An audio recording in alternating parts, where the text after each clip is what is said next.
Hello everyone, welcome. We are working with regular ER verbs in the present tense in Spanish, and our new verb is the verb barrer, which means to sweep.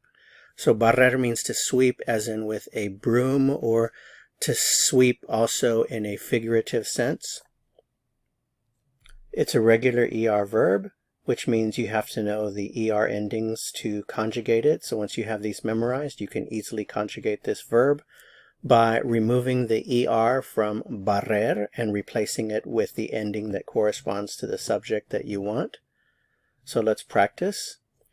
Yo, I have my root, bar, and I just have to add the O ending for yo barro.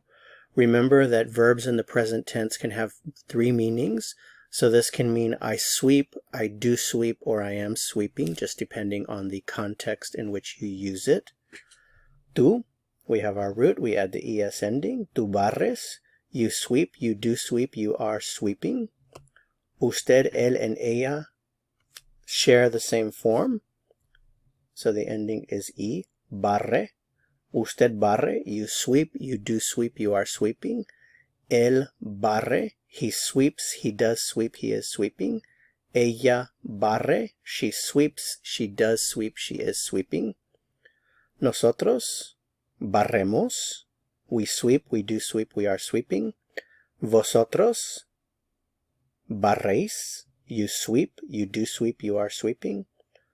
Ustedes, ellos, and ellas also share the same form. Barren. Ustedes barren, you sweep, you do sweep, you are sweeping. Ellos or ellas barren, they sweep, they do sweep, they are sweeping.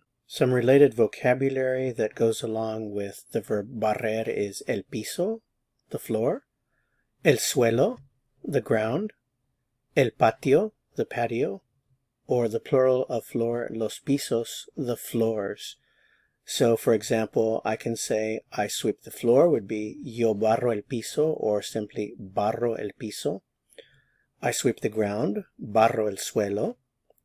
I sweep the patio, barro el patio. I sweep the floors, barro los pisos. They sweep the floor, ellos barren el piso. They sweep the ground, ellos barren el suelo. They sweep the patio, ellos barren el patio. And they sweep the floors, ellos barren los pisos. A related word is the word la escoba, which means broom, the instrument that we use to sweep. That's it for this video. Thanks so much for watching. If you found it helpful, I would appreciate it very much if you'd give it a like. To continue on to the next lesson, click on the video that appears here on your screen. See you soon. Hasta pronto.